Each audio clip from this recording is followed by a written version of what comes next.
Days where I just can't seem to get along with my husband, Mike. Amidst those days, I heard the sound of a door unlocking and a familiar woman's voice. It was Harper, my sister. Unlike me, she was always loved by our parents. But it wasn't just Harper. Mike was with her too. Why are you here today? I quit my job over there. Thought I'd get married. You're not saying you're gonna marry. You're as slow to catch on as ever, Harper said with a mocking smile.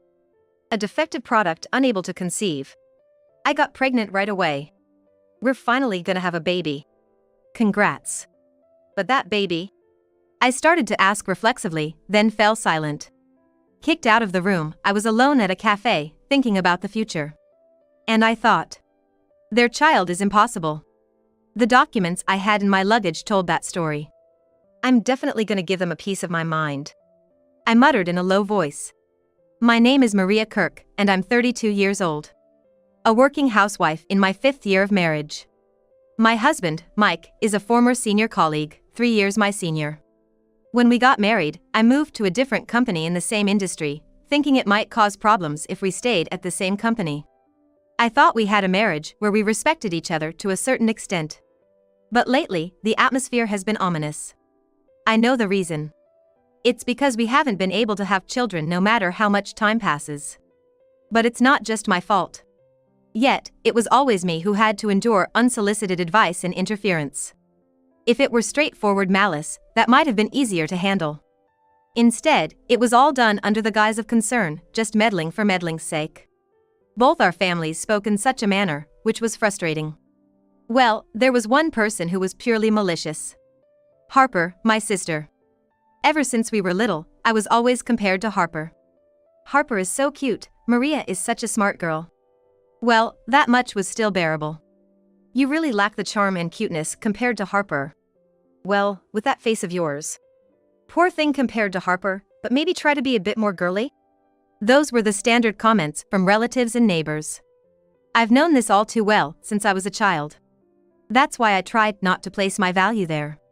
Fortunately, I didn't hate studying, so I leaned on being smart to get by. But as I got older, I began to feel the sting in my parents' words. You're of marriageable age now, shouldn't you be more mindful of how you appear? You study so hard without care, you won't get even a single boyfriend, will you? I ignored my parents' words, half seriously, half out of spite. And then there was Harper. You should just stay the way you are. That way, I stand out more, right? Despite being fed up and astonished by various things, I went on to university and then found a job. Gradually, I started dating Mike, a senior colleague, and eventually, we got married. I took this opportunity to switch to a different company in the same industry. I actually preferred my original company, but then came strange pressures from around. Above all, Mike said it as if it was obvious, it's odd for a couple to work at the same company, you should resign. I had my doubts. However, everyone I consulted said the same thing, it would be better for you to resign. The exception was perhaps only the female colleagues. And then, a colleague from the same industry who said that's too bad introduced me to a job at a smaller, but more flexible workplace. Thanks to that, I've been able to continue working in a fulfilling job even after getting married. However, since getting married, both sets of parents have been increasingly vocal about wanting grandchildren. Working so hard. At this rate, we'll never see a grandchild. Take it easy a bit. Mike's earning enough, isn't he? Hurry up and have kids so you can relax. The fact that these words seem devoid of malice makes it all the more troubling. No, they probably mean well. But that's exactly why it's so irritating. The only saving grace is that we live apart from both my parents and in-laws. Still, as the years go by, their insistence has grown stronger, to the point where I even started to think about getting pregnant. So, I began seriously considering having children, went to the hospital to talk about it, and even tried changing my diet. But Mike's attitude has been somewhat passive. Lately, you've been all about that topic, but if you keep it up, I'll lose interest too. Tests? Why do I have to do them? I've explained it each time. We're being pressured by both sets of parents to have children. Considering our age, we'd prefer to have children sooner rather than later. So, I'd like his cooperation for that. Yet, all he says is, kids will come when they come. After about a year of this back and forth, I got angry and practically dragged Mike to get tested. Mike sulked at my attitude and half-heartedly listened to the doctor. And that was the start of an even greater decline in our intimate life. Even if I stay up late waiting for him the night before a day off, I get, "What, you're still up," with a sigh. And to top it off, "I'm just not in the mood with you right now." Certainly, my approach might not have been the best. Having children is something we should think about together. I understand that. Eventually, calls started coming in from in in-laws. "Lately, Mike's been coming over to eat quite often. Is everything all right between you two?" Wait, he's been going there when he comes home late? "Yeah, he doesn't seem too eager to come home." "Hey Maria, are you taking good care of him?" Being asked that, I was bewildered. "It's because you all are rushing us." I felt a surge of desire to argue back. After hanging up, I stopped waiting for Mike's return every night. Honestly, I was tired of waiting for Mike. I never thought it would come to this, not when we decided to get married, nor in the early days of our marriage. Mike was a reliable senior colleague at work, a companion with whom I could see a future when we were dating. And at the beginning of our marriage, I believed he was someone with whom I could build a new home. I never imagined I'd come to think it was easier without him around. Eventually, I started to think that if Mike was going to stay out late to avoid coming home, then so be it. I immersed myself more and more in my work. Launching new projects, staying late at night for them. Our house was no longer what you'd call a home. I kept getting calls from my parents and in-laws, still asking about children. But I had started to ignore them. If he wasn't interested, then anything I did would be in vain. I was even losing the sense of why we were living together. Then one day, when I came home, our test results had arrived. By then, I had almost forgotten about them. Thinking about it, it was just a normal waiting period. Yet, in that short time, our relationship had cooled significantly. Even looking at this now. I thought so, but I opened the test results anyway. There were no issues on my side. And when I looked at Mike's, I said, "Huh?" I looked at the document again and again. But no matter how many times I looked, the result was the same. Mike had azoospermia. There was no way we could have children. If that's the case, there's no point in staying married, I thought, almost wanting to laugh. This is hopeless, let's get a divorce. Those words raced through my mind. Just then, I heard the sound of the door unlocking. "Are you really okay with this?" I heard a familiar woman's voice. "Harper?" I was surprised and rushed to the entrance. But there, it wasn't just Harper, Mike was with her too. "Oh, Maria, you're here?" Why are you two together? I couldn't think of any reason why these two would come together. After all, Harper had been working in the city center, far from our hometown. "What, you still have that clueless, unfriendly look on your face?" But this snide remark was unmistakably Harper. "Well, anyway, let me in. It's chilly today," she said, taking off her shoes and making her way into the house. Harper, why are you here today? "Oh, Maria, didn't you hear from Mom and Dad?" From Mom and Dad? "I quit my job there. Thought I'd get married." I hadn't heard anything like that. "Well, but it's no use telling you." "Right," Mike said, wrapping his arm around Harper's shoulder and gently leading her to the living room. "Could it be?" Harper, you're not saying you're gonna marry. "You're as slow to catch on as ever. When did this happen?" Harper told me with a mocking smile. "A defective product unable to conceive. I got pregnant right away. We're finally gonna have a baby. Congrats." "But that baby?" I started to ask reflexively, then fell silent. "Got a problem with that?" "No, nothing." "Hey, do your parents know about this?" I told them off. "So, Harper too?" "Well, when I went back to our parents' house, there was Mike." "I see, so that's what happened." This had been going on at my parents' house with these two. Then, there's no point in me being married to him. My feelings must have shown on my face because Harper snapped at me without answering my question, so irritating. "You've always had that attitude. And I'm sick of your know-it-all demeanor too." "Yeah, I'm gonna live here now, so you should just leave." "Right, I don't even want to breathe the same air as you two." I packed my bags and closed the door of the house I lived in with Mike behind me. Dragging my suitcase, I ended up in a random cafe. While having a light meal and searching for a place to stay, I could feel anger bubbling up inside me. "Divorce is fine. I'll do exactly as they wish. I've always done what they wanted, one way or another. But this is the result. I'm done with all of it. Neither my family nor my in-laws have ever protected me. Did my parents not notice anything when Harper and Mike met at their house? No, that can't be it. Surely, when Harper returned after quitting her job, my parents chose Mike's side as a new place for her. Even if it meant kicking me out, both my parents and in-laws would be overjoyed to celebrate the two if they had a child. Those are the people who have been rushing me all this time. But that's impossible. The documents I brought with me tell the story. I'll definitely get back at them. I muttered to myself in a low voice. For now, I decided to have a long-term stay at a hotel. I'll need some time to decide what to do next. With work being busy and on track, even if I rented a place, I wouldn't have time to cook. If it's just for sleeping and waking up, a hotel that does the cleaning for you is much easier. With eating out and laundry services, that's all I need for going back and forth to work. It's much more relaxing than having to constantly think about household chores. And just as I was starting to think that maybe a simple room like this would be fine even after getting divorced, someone came looking for me at the office. Sam?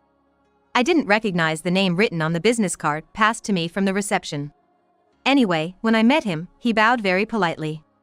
I'm really sorry for the trouble Harper and I have caused you, Maria. Does that mean, Sam, you're Harper's? I managed to swallow the words about him being the father of the child in her belly. Yes, we're in a relationship.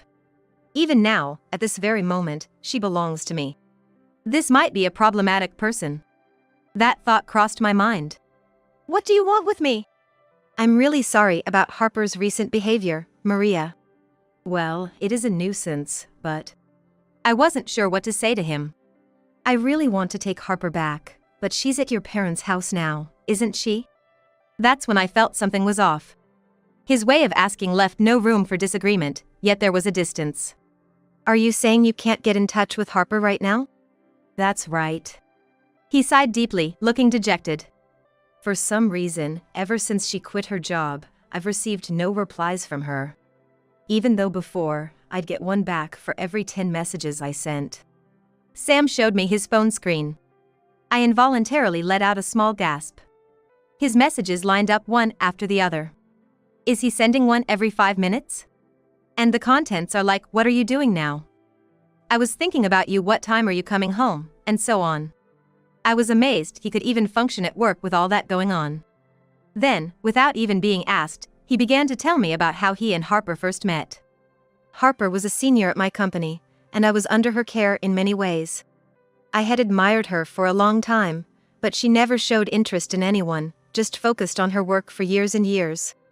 Could such a woman suddenly come back home and steal her sister's husband? Whether he noticed my internal skepticism or not, Sam continued. Yes, I've had feelings for her for over 10 years. I thought they finally bore fruit 3 months ago. So, that's when you two started dating?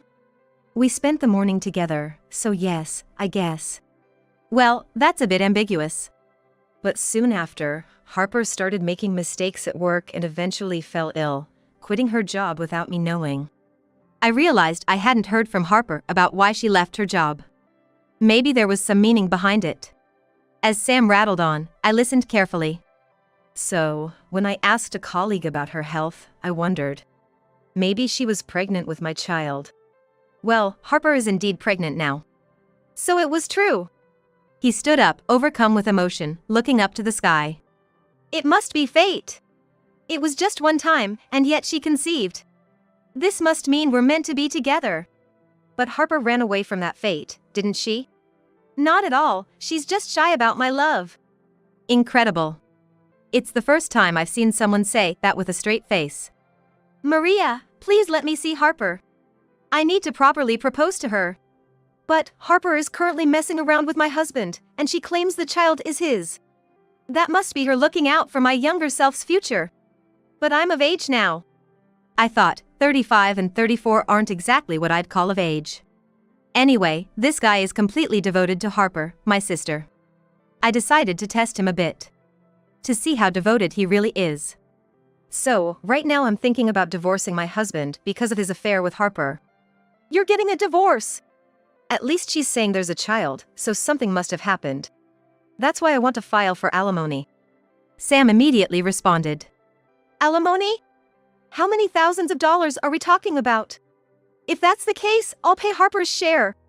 Sam, you're wealthy, aren't you? My own question sounded ridiculous to me. Yes, actually, my current company is run by my family. What a revelation. I wanted Harper to know the real me, which is why I hadn't mentioned it until now. However, my father has told me to transfer from the current office to the headquarters. From the way he spoke, it seemed Sam was quite the privileged son. When I mentioned the transfer to Harper, she started responding to my nighttime invitations differently. And then I proposed. Really? She accepted at first. But as days passed, she became distant. Could it be that she grew tired of his persistent messages? Before I knew it, she had quit her job without consulting me. There's no mistake. She ran away. Maybe she thought she'd be a burden because of the pregnancy. Look, I even prepared a ring. He pulled out a ring with a dazzlingly large gem. Being a burden. I don't think that's the case. I blurted out those words effortlessly. No, it's not about being a burden. Probably, she just couldn't stand him on a visceral level. Harper had always been called beautiful and cute by everyone around her, and indeed she was, so she never lacked male attention. But those men always saw Harper as nothing more than a plaything. And Harper probably never felt like she belonged to anyone. But then there was the child. Unexpected, but considering her age, maybe she was ready to latch onto someone. Upon discovering the true identity of this man who had been pestering her, she got involved but eventually ran away from his overbearing control. He sighed deeply. I've always loved Harper. Just when I thought she had accepted me. When I started to talk about marriage seriously, she disappeared. I thought my parents might have forced her back, so I came here. Maria, could you please lead me to Harper? Honestly, I was taken aback by his one-sided torrent of words. But it seemed like this guy could be of use to me. Okay, I understand. But I have one favor to ask. I said, smiling sweetly at Sam. Then, I hired a lawyer and gathered Mike, Harper, and both sets of parents for a discussion. The venue was a room in a hotel. Not the cheap hotel I was staying in, but a proper hotel's small conference room. Quite the fancy hotel for you. Not bad taste. It was just me, the lawyer, Mike, Harper, and our parents, 6 of us facing each other. A set of coffee and tea prepared by the hotel was placed in front of everyone, emitting a very pleasant aroma as it's usually served in the hotel's cafe. In this atmosphere, my hired lawyer began the discussion. Thank you all for gathering today. Regarding the divorce case of the Kirk couple, let's first confirm that both parties agree to the divorce. Mike then confidently replied with a clear face. Of course. Harper is pregnant. There's no point in staying married to Maria, who hasn't shown any signs of pregnancy no matter how long we wait. The two exchanged glances then smiled at each other. The lawyer, ignoring the mood, continued. Maria will be filing for alimony against Mike. Alimony? My mother-in-law exclaimed. What? It's all Maria's fault for not getting pregnant despite our support. Now you're saying Mike is to blame? Exactly, Maria. My father chimed in. And you can't even be happy for your sister having a child? Why would they think like that? I was appalled. So, you're saying you don't want to pay alimony? I stated bluntly. No, that's not what we're saying. If you think a child is coming, then that's an admission of engaging in an affair, isn't it? Mike stumbled over his words. I believe the amount I'm asking for in alimony is fair, isn't it? It's not like I'm asking for something outrageous like $20,000. Then, I had the lawyer present the amount of alimony to Mike. Well, I didn't say I wouldn't pay. Mike grimaced at the amount. You'll pay, then? Yeah. He seemed relieved that the amount was less than he feared. He readily signed the divorce papers the lawyer presented. Then, please take care of this. Wait a minute.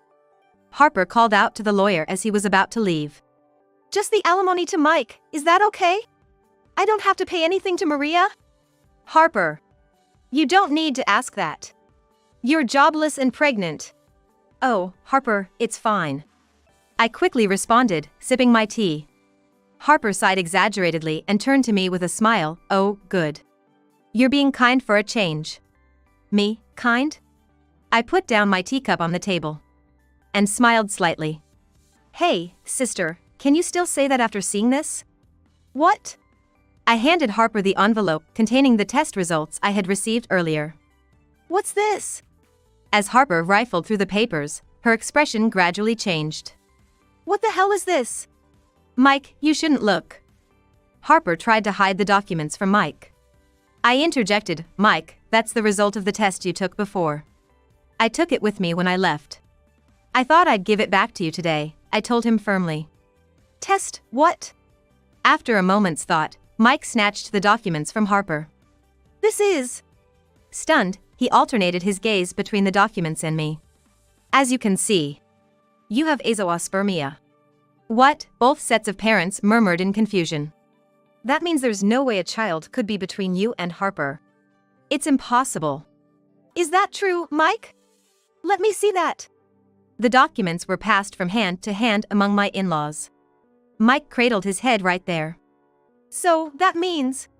Mother's gaze shifted to Harper's belly. Harper, you tricked me? Mike asked Harper in a voice as if crawling on the ground. That's not true, I love you. Whether you love me or not doesn't matter. It's clear the child isn't mine. What's going on here? Whose child is it? That is... Answer me. Then, as if on cue, a loud knock on the conference room door sounded. Come in, the lawyer said, standing up.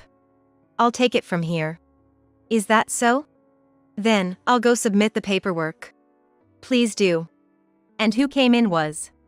Hey. Harper. Finally found you. What a cheerful voice. With a bright red bouquet of roses, Sam entered the conference room with a beaming smile. Finally found my beloved. Harper shrieked and scooted back in her chair, letting out a high-pitched scream. Retreating until she was cornered against the wall, Harper finally managed to speak. What are you doing here? Why would you ask me that? Oh no, running away from me is futile. Sam approached Harper slowly, smiling widely, holding the large bouquet. After all, I was the one who reserved this hotel conference room today. What? Wait, Maria, you know this guy? Harper glared at me with an intense look. I sighed deeply. Didn't you find it strange that I would reserve a conference room in such a nice hotel? Indeed, Harper had commented it was unusual for me. If it were up to me, I would have used a conference room at the hotel where I was staying. There's no way I could afford such a place with a solid table, flowers in the corner, and coffee and tea brought from a proper cafe. There's no way I could afford something like that. Let me introduce you. This is Sam. He came to my office the other day, worried about Harper. Yes, I was worried, he said, placing the impressive bouquet of flowers he had been holding in front of Harper. An impressive bouquet of flowers. Could there be about 100 flowers in that bouquet? Sam stood in front of Harper, leaning against the wall and looking down at her. Harper, were you planning to give away my child to someone else? Or were you thinking of raising it alone without telling me? At those words, both sets of parents were shocked. So, that means... You're the real... Sam, not paying any attention to the stunned audience, continued to talk rapidly to Harper. I truly love you from the bottom of my heart. Why won't you believe me? Yes, it was 10 years ago when I first met you. Everyone was dizzy and frozen solid from the barrage of words that kept coming. With his refreshing machine gun talk, Sam went from how the two met to things that made you want to interject. You remember that too? The way he told it was quite compelling, leaving me half exasperated and half impressed, listening yet again. Eventually, Sam took Harper's hand, trying to slip on the ring he had taken out. Stop it. Regaining her senses at the sight of the glittering gem, Harper shook off his hand and vehemently shook her head. No! You're not it! It's decided! Why not? As I said, I will not let you want for anything. My parents have been worried about me not finding a marriage partner for a long time. But now they can rest easy. And to have a child too. No, wait, Maria, you set this up. Goosebumps were visible on her wrists and neck. This is, well, truly something one can instantly tell is genuinely disliked just by looking at it. It sounds bad when you say I set it up. After I ran away. Why did you bring him here? Because he said he would cover any amount of alimony for me. I glanced at our parents. "Once again, this is who I am," he said, presenting his business card and then placing the ring back in its case. My father was astounded by the title written on the business card, and my mother was dumbfounded by the size of the gem on the ring. Wow! And then, those who were trying to protect Harper from us suddenly let go of their hands. What, Dad, Mom? Sorry, Harper, but we really can't cover for you anymore. And he's the heir to the company group you were working for. That might be true, but even so. It seemed the fact that it was physiologically repulsive to her got through to our parents. So, you're saying you approve of our marriage? Well, yes. It's better for the child to have its real father, isn't it? Dad. Mom. Harper cried out for help, but our parents were already shaking hands with Sam. "Thank you very much." "Then, Maria, I will make sure to pay the alimony in full later," he said, and then, despite Harper's reluctance, he thrust the bouquet into her chest and swiftly picked her up. No! Harper tried to resist with all her might, but nobody made a move to help. And then, as someone who had been waiting opened the door, Sam left the room with Harper. I thought I heard Harper's screams fading away, but that's none of my concern now. Shall we conclude here? Maria! Suddenly, Mike called out to me. "What? Can't we start over? What are you talking about?" I took out my phone and called the lawyer who had just left. "Hello, how are things on your end?" "Yes, Maria, it has been officially accepted." The lawyer called me by my maiden name. During all this commotion, the lawyer had gone to the city office to submit the divorce papers. "It was wrong from the start when you told me to quit that company and go somewhere else." "Did I really say that?" I'm astounded. "Well then, I'll be looking forward to the alimony." "Wait, Maria! I was wrong, please." "It's too late now." And with that, I too left the conference room. Since then, Mike has gone back to his parents' house and continues to pay me alimony as part of our property division. I've heard through the grapevine that his parents' house has been in a gloomy state ever since. They never expected their pride and joy to have azoospermia. It must be a hard pill for my former in-laws to swallow. They've repeatedly suggested Mike go to the hospital for treatment, but he finds the idea burdensome and is considering leaving home again. But that's not all. Rumors that he cheated on his wife with her sister and got divorced have spread within his company, and he's been questioned about his morals by upper management, effectively blocking his path to promotion. Incidentally, the source of those rumors was my former colleagues. They were unhappy that I had to move to a different company when we got married and quickly spread the word about our divorce, eagerly smearing Mike's reputation. It seems his previous claims that the inability to conceive was my fault have backfired, as the fact of his infertility has also been widely disseminated. As for Harper and our parents, "Please, somehow get Harper to meet with Sam. Talk to him for me." my mother often calls with such requests. Sam, since then, has whisked Harper away to his family home and hastily registered their marriage. Besides the alimony he promised to pay, an equal amount was transferred to me as a thank you. He also frequently sends messages with photos attached, titled "Today's Harper." Though not as frequently as the ones meant for Harper, which I forward to our parents. Not out of kindness, of course. After all, the photos don't reveal where their daughter is. They come crying to me, but I consistently ignore their calls. They thought they could get close to Sam's family, but it hasn't been that easy. It seems all he wanted was Harper and the child she's carrying, treating my parents merely as a means to an end. Even if they kicked up a fuss about it being kidnapping, since the parents had consented to the marriage, there's nothing more they could do. Unable to maintain a relationship with my wealthy in-laws, all they can do now is watch as their favorite daughter's photos show her becoming increasingly haggard day by day. See you tomorrow. Hey, are you staying late again? Yes. I just want to do a bit more research before I go. Since then, I've moved out of the hotel and into a condo. It's not very spacious, but I splurged on a comfortable bed for a good night's sleep just for myself, making it my own little sanctuary. Thanks to that, minimal cleaning is required. Work has picked up, with trips increasing, and sometimes I'm away for half the month. But these days are truly fulfilling. I don't know what the future holds, but for now, I want to enjoy working on my own.